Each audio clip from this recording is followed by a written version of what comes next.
Bienvenidos y bienvenidas a un nuevo ciclo de conversaciones en la Asesoría General de Gobierno. En este caso, como siempre, tratamos de bajar a tierra o acercar algunas cuestiones que suelen presentarse como demasiado abstractas. Hablar de patria, de soberanía, de geopolítica, digamos, parece un poco lejano de la vida cotidiana. Pero eso no es tan así cuando empezamos a ver cuestiones muy concretas. Hoy, por ejemplo, que nos vamos a dedicar al canal de Magdalena, que también tiene mucha prensa, pero no siempre, digamos, de manera clara en qué juega todo esto y cuáles son sus consecuencias y sus causas. Para eso invitamos hoy al ingeniero Hernán Orduna, que es el titular de la Unidad Ejecutora Especial Temporaria del canal Magdalena. Ingeniero Orduna, muchísimas gracias por su visita. No, al contrario, gracias a usted por la invitación. Como yo decía recién, nosotros tratamos de bajar a tierra, concretar algunas cuestiones que a veces interesadamente también se plantean como grandilocuentes o digamos muy lejanas de la vida cotidiana. Y el canal Magdalena me parece que es una expresión interesante de cuál es la importancia que tiene realmente fuera de la coyuntura, que a veces la quiere meter forzadamente para toda la Argentina. Empecemos de a poquito para quienes no sabemos demasiado de esto. Si un buque tiene que salir de un puerto en el río Paraná o en el norte de la provincia de Buenos Aires, pongamos Escobar, o del río Uruguay, del puerto de Concepción de Uruguay, tiene que tomar rumbo a Montevideo. Y si después tiene que completar carga en Bahía Blanca, necesita la autorización de la prefectura uruguaya para cambiar el rumbo y dirigirse hacia Bahía Blanca. Todo eso es tiempo de navegación, pero aparte de tiempo de navegación, hay una autoridad extranjera que el que le dice puede avanzar, no puede avanzar. Eso es lo que pasa hoy en día, digamos, porque los buques cuando salen por el Río de la Plata toman a la altura de Magdalena, del partido de Magdalena, acá en la parte norte de la bahía de San Borombón, toman rumbo a Montevideo, porque el canal está... El Punta Indio. Que es el canal Punta Indio. Entonces, de lo que se trata es que en vez de tomar rumbo a Montevideo, seguir derecho. Por donde venía, seguir. Seguir derecho es seguir pegado a la costa argentina, a unos 20 kilómetros de la costa, tampoco es pegadito, rumbo al sur. Y en este tema, ingeniero, para que termine de completarse la idea, independientemente de traslado de los buques, digamos, la imposibilidad de unir puertos fluviales y marítimos de la misma Argentina. Claro, porque, digamos, ubíquese en Tierra del Fuego, en Santa Cruz, en Chubut, que van rumbo a un puerto del río Paraná, tienen que desviarse hacia Montevideo, que lo autorice la prefectura uruguaya a ingresar a la vía navegable troncal, al canal Punta Indio, y recién ahí lo toma la prefectura argentina. Esa es la realidad. Entonces, de lo que se trata acá es que tengamos una vía que sea administrada exclusivamente por la Argentina. En este caso, el tráfico de buques lo administra en la Argentina la Prefectura Naval Argentina. Bueno, de lo que se trata es eso. Algo demasiado elemental, ¿no? Claro, pero no es solamente que quede en manos argentinas, sino que el tiempo sea menor. Claro. Y que sea más barato mantener el canal Magdalena que el actual Punta Indio. Antes que este punto tan específico, quiero por ahí recordar, porque mucha gente por ahí no lo sabe, que cuando uno habla del río, que es un recurso compartido entre dos naciones soberanas como es Uruguay y Argentina, hay un organismo internacional, una comisión de la que usted fue presidente del lado argentino, y dígame dos palabras para que el público entienda exactamente en qué ámbito se mueve esto y qué es lo que se juega allí. Claro, hay una cosa que es importante que sepamos. En el río Uruguay hay límite internacional entre Argentina y Uruguay, hay un tratado de límite. En el Río de la Plata no hay límite en el agua, hay límite en el lecho. Si usted tiene una explotación minera en el subsuelo, sí tiene la, digamos, jurisdicción argentina o jurisdicción uruguaya. Pero en el río, en el agua, no hay límite internacional. Son esas cosas de la historia política argentina que se plasma en 1973 con el Tratado del Río de la Plata y su frente marítimo. Entonces se dice, bueno, va a haber en las primeras 7 millas náuticas desde la costa una franja de jurisdicción exclusiva uruguaya, obviamente cerca de la costa uruguaya, y otra similar, una franja de jurisdicción argentina. Y en el medio, que es donde están todos los canales de navegación, pues en el medio lo que hay se llama aguas de uso común. Y eso es administrado por la Comisión Administradora del Río de la Plata. Se creó con ese objetivo. Y es la que lleva adelante. Entonces, si usted quiere hacer un canal o modificar el existente en el Río de la Plata, tiene que someter a consulta previa, por el régimen de información y consulta previa, artículo 17 a 22 del tratado, digamos, a la CARP, Comisión Administradora del Río de la Plata, y si no hay acuerdo, a la otra parte. Si el proyecto es argentino, como en el caso del Magdalena, no hubo acuerdo en la CARP, para lo cual hay un plazo de 30 días, y entonces se lo entregó al Uruguay para que el Uruguay se expida. Para eso tiene un plazo. Si en un determinado plazo no se expide, el proyecto se considera aprobado. Y eso es lo que pasó en el caso del Canal Magdalena. Y ahora me gustaría dar una pequeña pincelada histórica, en todo caso, para entender que esto no es porque al senador Tayana se le ocurrió hablar en un momento, sino una concesión que vencía, pero eso tiene que ver con todo un proceso de intereses, incluso informes técnicos que estuvimos charlando también desde la misma prefectura en su momento, de la Armada, de mucho antes de tiempo, sobre la conveniencia o no de aprovechar un canal natural como es el Magdalena, paralelo a la costa y que sigue por corriente, en contra, o mejor dicho, como alternativa a este que es transversal. 2 palabras sobre cómo viene esa historia, mire, digamos. 200 años, ¿le parece bien? Bueno. Manuel Belgrano, el Canal del Sur. Sabía que iba a ir ahí. Pero vayamos a hace 50 años atrás, digamos, un capitán de la Armada que planteaba la necesidad de que haya una vía de comunicación directa entre los puertos fluviales y los puertos marítimos. Claro. Por eso él planteaba que sin perjuicio del actual dibujo de los canales en el Río de la Plata, que uno que apunta hacia Montevideo, que haya uno que vaya recto, que continúe pegado a la costa argentina, que no es pegado, es a 20 kilómetros, sí, claro. Y que continúa directo al sur. Después, en el 2002, la Prefectura Naval Argentina plantea que como había muchos conflictos con la Prefectura Uruguaya respecto a cómo se administraba el ingreso o egreso de buques del Río de la Plata, proponía que directamente lo mismo que planteaba antes el capitán Salduna, claro. Sigan derecho.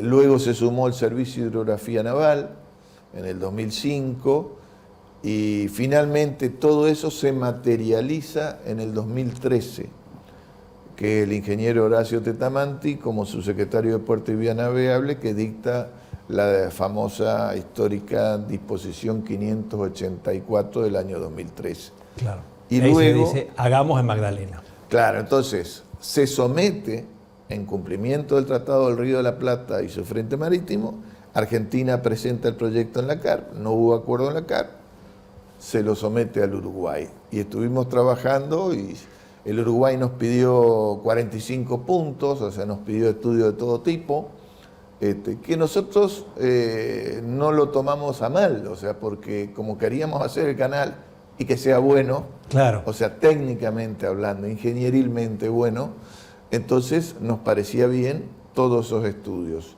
Lo hicimos, los presentamos, ellos tenían un plazo de 6 meses, no se expidieron, entonces el 26 de enero del 2016 quedó aprobado en la CARP. Y eso quedó registrado en un acta, en el acta de marzo, la 547 de la CARP. O sea, a partir de ahí, la Argentina... Solo hace falta la decisión política de hacerlo. Claro, sí, sí. Además del financiamiento, obviamente. Ese es otro pequeño tema. Fundamental. Ahora hay dos, por ejemplo, a ver si entendimos bien. Tenemos el canal de Punta Indio, que sería el que lleva al puerto de Montevideo, y otra alternativa, que es el más natural, aprovechando un canal, si no entiendo mal, natural del mismo río, que habría que profundizar, que es el Magdalena. Algunos dicen, bueno, pero esto es más caro hacerlo que el mantenimiento. Y por otra parte, por razones de corriente, parece ser que la cantidad de millones de metros cúbicos anuales que tendría el Magdalena serían, digamos, notablemente menores de los que tiene Punta Indio, justamente por su ubicación. ¿Esto es correcto? Sí, mire, sí, pero yo le quiero señalar, el canal Punta Indio, como está atravesado a las corrientes y a las mareas y a los vientos, y es angosto, tiene en el fondo, o sea, la solera que se le llama, tiene 100 metros. Entonces, los buques tienen que ir como costaleando, casi atravesados, y puede ir de un buque por vez, o sea, tienen que ir en fila india, o sea, y los otros tienen que esperar que pasen uno para que entonces tomar. Por eso, el 65% de las demoras de los 1.400 kilómetros que es la vía navegable troncal, que va hasta Confluencia, en corriente, confluencia de los ríos Paraná y Paraguay, el 65% del tiempo está ahí en esos 95 kilómetros del canal Punta Indio. Por eso hablan de la doble vía que podría ser el Magdalena. Entonces, cuando se plantea el Magdalena, de entrada, lo primero es hagámoslo más ancho. Entonces tiene 150 metros de ancho en el fondo. Estamos en la solera. Y además está alineado con las corrientes. Entonces, ¿qué es lo que pasa? Primero, hay mucha menos sedimentación. O sea, mucho menos material se deposita en el fondo. O sea, ¿por qué eso? Porque mire, es un tema importante. Ingresan al Río de la Plata, casi todo del río Paraná, 100 millones de toneladas por año de sedimento. Bueno, una montaña de sedimento.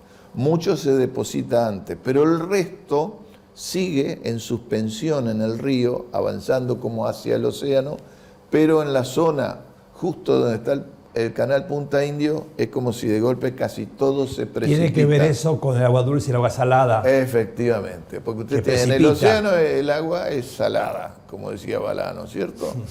Y en el inicio del Río de la Plata, en el Río de la Plata interior es dulce, se va mezclando.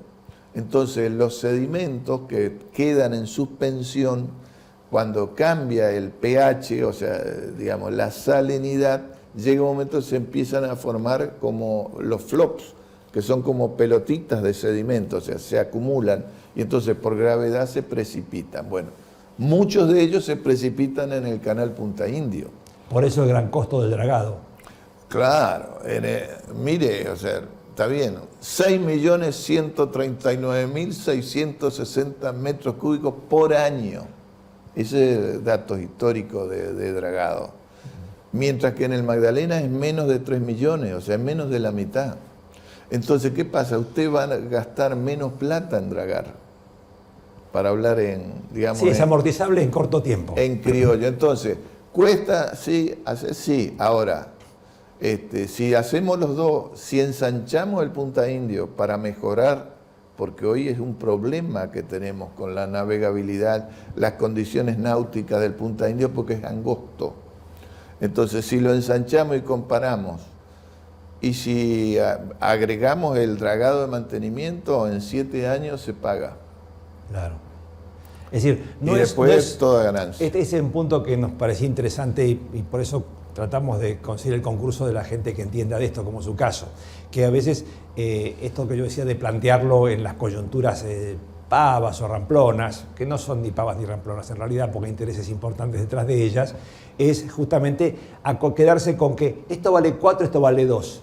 Sí, pero ¿cuál es la consecuencia económica y el mediano y largo plazo? La diferencia enorme que hay. Y hay que incorporar el tiempo, sobre todo porque en las obras de canales de navegación usted no lo puede medir en meses. Claro. donde empieza a medir en décadas, bueno, ni hablar acá el Magdalena, porque además son 54 kilómetros que hay que dragar contra 95 del Punta Indio. O sea, es el doble de trayecto con el doble de sedimentos. Algo más del doble. Algo más del doble, sí, casi 3 veces. Una montaña de sedimentos, o sea, no es... ¿Y cómo es que esto, digamos, si bien sin llegar a Aaron Ponsonby ni al Canal del Sur, digamos, ya en esta historia inmediata de la Argentina, estos 30, 40 años, un poquito más, 60 años, todo empieza a decantar, digamos, o a quedar claro que, bueno, la prefectura lo dice, la Armada lo dice, los órganos técnicos lo dicen. Parece importante en el 2013 esta decisión política, decir, bueno, vamos con este tema. Y estamos en el 2023. Y ahora, como afortunadamente ya veremos por qué, esto vuelve a escena con intensidad. ¿Qué pasó en el medio? ¿Por qué esto sí es tan natural? ¿Por qué se frena? Mire, una opinión, no quiero que usted tampoco me explique. O sea, yo le digo, o sea, el plazo que tenía Uruguay para expedirse era el 26 de enero del 2016. Y a partir de esa fecha quedó aprobado, quedó registrado en la CARP. ¿Qué es lo que pasó? Bueno, hubo una posición del gobierno que siguió que, digamos, no estuvo de acuerdo y entonces quedó congelado. O sea, hasta que, bueno, se extravió también de paso la documentación, pero nosotros teníamos copias, habíamos hecho varias copias de seguridad. Una picardía de efecto profesional. Sí, lo que pasa es que, digamos, yo entiendo que hay otras posiciones, pero acá hay una afectación de soberanía, pero hay un beneficio económico, y cambia todo. O sea, eso es lo más importante. Geopolíticamente, por gravedad, o sea, ir hacia el Magdalena significa cambia todo el sistema de navegación en el Río de la Plata. Y en el Río de la Plata que vincula los puertos fluviales argentinos con los puertos marítimos argentinos. Ni hablar si usted, en vez de ponerse mirando este tema desde Rosario o desde Concepción del Uruguay, lo mira desde Rawson, claro, o de Comodoro Rivadavia, o de Río Grande, o de Santa Cruz. Entonces, primero, nosotros, la Argentina, tiene que ser una Argentina integrada. Digamos. Bueno, ese es un valor también que está por encima de cualquier rango económico, que además lo tiene.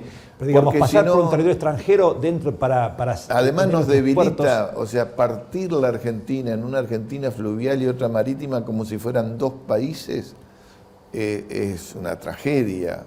O sea, porque nosotros somos un solo país, una sola nación. Y entonces acá lo que estamos hablando es justo del vínculo entre los puertos fluviales y los puertos marítimos.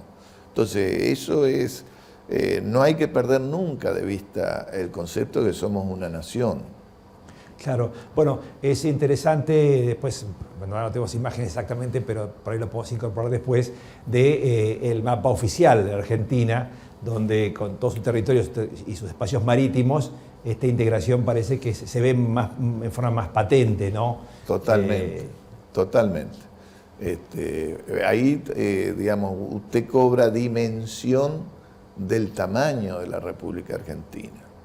Que a eso yo le quiero agregar, tenemos 4.500 kilómetros de costa marítima, 4.500 kilómetros. No tenemos flota de bandera, que debemos tenerla. No tenemos reserva de carga, o sea, ¿qué significa la reserva de carga? Carga argentina tiene que salir por puerto argentino.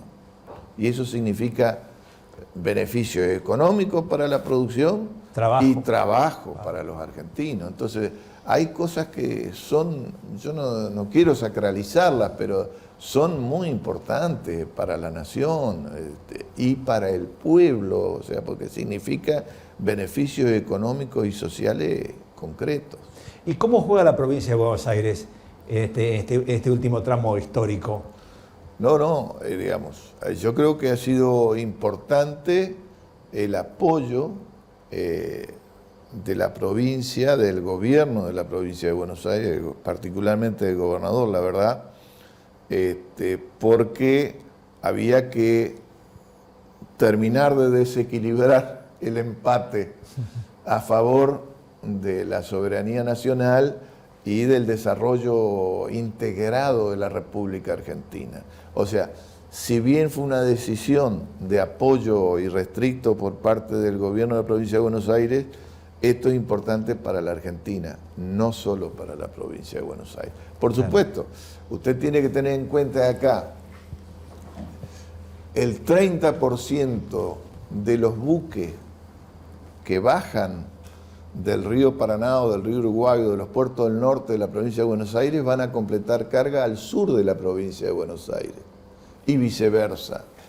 Entonces, eso es un beneficio adicional, obviamente, para la provincia de Buenos Aires, por supuesto. Claro. Para el sur y para el norte de la provincia. Acá después hubo un proceso de, o mejor dicho, después, esta resurrección de este proyecto, se hicieron audiencias públicas. Por supuesto, porque es una obligación, o sea, la Ley General del Ambiente, la 20675, establece, 25675, en el artículo 20, la necesidad de hacer audiencia pública. Esa audiencia pública se hizo en mayo del 2021. Es más, en el proyecto que estamos por licitar hemos incorporado incluso aportes que se hicieron en la audiencia pública. Notable.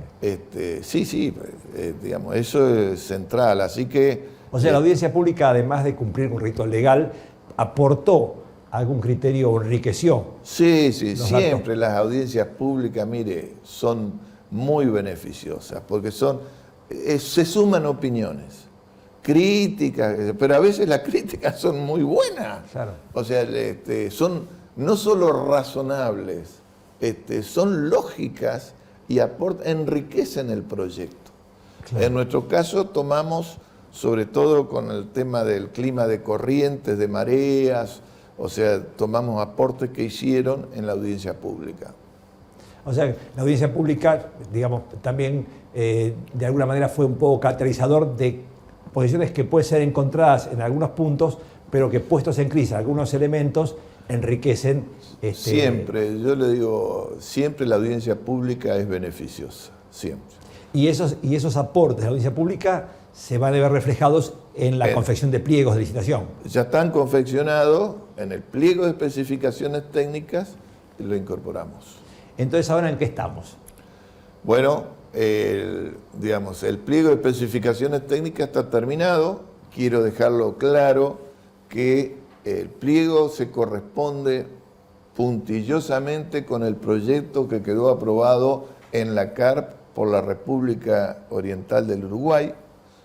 No hay ninguna modificación, no se puede hacer modificaciones a ese proyecto aprobado para respetar el tratado. Y estamos ya en la etapa de definición, estamos esperando en la unidad ejecutora que el Ministerio nos envíe para verlo, pero ya de todos modos hemos avanzado con los borradores, nosotros especificaciones técnicas lo tenemos terminado y nos queda revisar pliego de condiciones particulares. Y después, bueno, que el ministro de Transporte firme y avanzamos con eso. Bueno, ahí también hay una cuestión que obviamente, como toda obra pública en general, las capacidades técnicas, tampoco se discutió mucho sobre eso, qué capacidad técnica hay de dragado, de balizamiento, qué hay nacional, qué cosas necesariamente deben ser extranjeras o consorcios.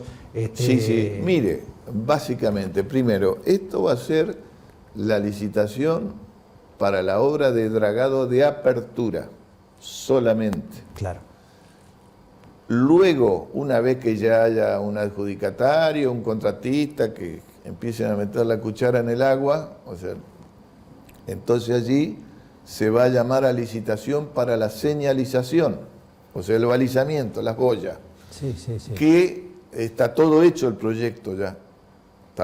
Que también lo aprobó el Uruguay, que ese lo elaboró el Servicio de Hidrografía Naval.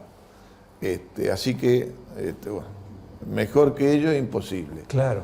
Y luego de eso se va a hacer, ya terminando el proceso la obra de dragado de apertura, que estimamos que digamos, se puede hacer en 21 meses, se llamaría licitación para el dragado de mantenimiento posterior. Claro. Ahora, la licitación es nacional, no internacional. ¿Estamos? Se rige por la Ley de Obras Públicas, la 13064, bueno, es en pesos, porque así lo exige la Ley de Obras Públicas, según claro. lo que me dijeron los abogados. Así que, bueno, empresas que tengan dragas de corte, o sea, digamos, hay, así que, bueno, veremos cuántas se presentan. Sí, porque es un trabajo que no es único, esto ya se viene haciendo en muchos, no solo el vía troncal navegable, sino en diversos puertos argentinos. Ya no es una novedad, digamos, ahora hay que hacer, esto se viene haciendo, se ha hecho mucho. Hoy en día es algo habitual. Sí. No digo, esto lo digo porque a veces quien no está en el tema dice, uy, ahora, ¿qué hay que hacer? Mire, ¿Cómo abrimos un canal en el río? Otro elemento importante, ¿hasta dónde vamos a profundizar en esta lícita? Si bien logramos que se apruebe por el Uruguay hasta una profundidad de 14 metros con 30, lo que vamos a hacer es hasta una profundidad de 11 metros. ¿Por qué? Porque más no tiene sentido, porque el resto de la vía navegable troncal está hoy a 10 metros 36 y autorizado por el Uruguay hasta 11 metros. Claro, tiene que compatibilizarse. Entonces, ¿de qué sentido tiene que usted lo haga más profundo si después los buques no van a poder entrar? Claro. Al resto, ¿no es cierto? Claro. Entonces, por eso es, por ahora 11 metros, pero ya lo tenemos aprobado hasta 14 metros con 30, que es una buena cantidad. Claro. ¿Y cuál es el volumen más o menos de buques que está comprometidos en esto? Ingresan aproximadamente 400 buques por mes. Póngale 4.800 por año. La tendencia, bueno, puede bajar un poco más, pero el promedio es 400 buques por mes. O sea, hay mayor cantidad en la época de la cosecha y después disminuye, pero... Y tiene, no solo los graneleros son más o menos el 50%, depende de la época del año, ¿no? Tiene después tiene los de combustible, tiene los de transporte de vehículos, y después, bueno, de carga general. ¿Y usted cree que hay una, digamos, o estima que puede haber una repercusión directa en la creación de trabajos, industria, incluso en el ámbito de astilleros o en otro tipo de cuestiones aledañas relativas a lo, no digo volver a la flota mercante, pero digamos como por ahí no inmediatamente, pero digamos va un poco en línea o con posibilidades de desarrollar? Sí, mire, cuando un buque viene del océano, quiere ir a un puerto del río Paraná o del norte de la provincia de Buenos Aires o a Concepción del Uruguay en el río Uruguay, el buque, al llegar frente a Montevideo, ahí espera. ¿Qué es lo que espera? Que en el puerto a donde va haya lugar para atracar. ¿Estamos? Entonces, cuando pasa eso, o sea, cada día son 20 a 40 mil dólares que se pierden ahí. ¿Estamos? Pero aparte de eso, hay que prestarle servicios al buque. De todo tipo, ¿no? Combustible, personal, comida. Las vituallas. La vitualla. Muy bien. ¿Desde dónde se presta hoy todos esos servicios? Desde el Uruguay, porque están ahí, frente a Montevideo. No van a hacerlo desde la costa argentina, que está muy lejos. Entonces, ¿qué significa eso?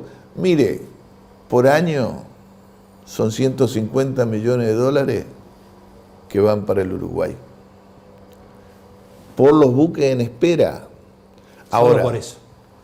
Eso, cuando estén frente a San Borombón, digamos, ya no se van a prestar los servicios desde la costa uruguaya, sino que esos 150 millones de dólares van a venir a la costa bonaerense, a la costa argentina. Así que hay aparte de que es más barato, menos flete, hay un beneficio adicional muy importante en cuanto a todos los servicios que se prestan a los buques en espera. Incluso también debe haber una repercusión, porque he visto por ahí informes de la Unidad de Información Financiera, también del control en términos generales, de la actividad, porque es una actividad enorme, comercial, de producción, de logística, y todo eso, digamos, si no está fuera de control, también es una cuestión de, que incluso hasta cuestiones de delito, no solo meramente fiscales, ¿no es cierto? Creo que esa es una forma de recuperar también soberanía o ejercicio de... Y sí, mire, yo le digo, digamos, ahora la FIP ha colocado escáneres en Rosario. Entonces, digamos, ya no hay, por lo menos no se registra que se hallen, o sea, se hallaron antes, o sea, pero de que pusieron, digamos, de los cargamentos que vienen de Paraguay, de barcazas, ya no aparecen más envíos de cocaína. Sí, en el caso de Montevideo, porque no tiene escáner. Claro. Y cuando le iban a poner el escáner, se les cayó. Bueno, cosas que pasan. Cosas que pasan. No se pueden prever todo. Pero lo cierto es que todavía están sin escáner. O sea, eso en cuanto a los delitos. Pero lo otro que también es muy importante es que esto, digamos, va a ser administrado por Argentina. Sí, así que de todas maneras, o por lo menos de varios aspectos, independientemente de cuestiones que no son mensurables en lo económico solamente, y que me parece, coincido con usted, trascendentes, la integración del territorio. Eso es un tema ya, más allá de cualquier discusión, objetiva. Pero además hay una recuperación del control fiscal, del control narcotráfico y básicamente una potenciación de la actividad económica. No, y los servicios que se van a prestar desde la costa bonaerense va a ser de un gran beneficio económico en la zona eso. Claro. No quiero decir cuál, porque en definitiva lo definirá el gobierno de la provincia de Buenos Aires. Claro. Son más de una de la zona, pero todos esos servicios se van a prestar desde costa argentina. Y eso ingresa a la provincia y por ende ingresa a la nación argentina. 150 millones de dólares por año, todos los años. De base. De base.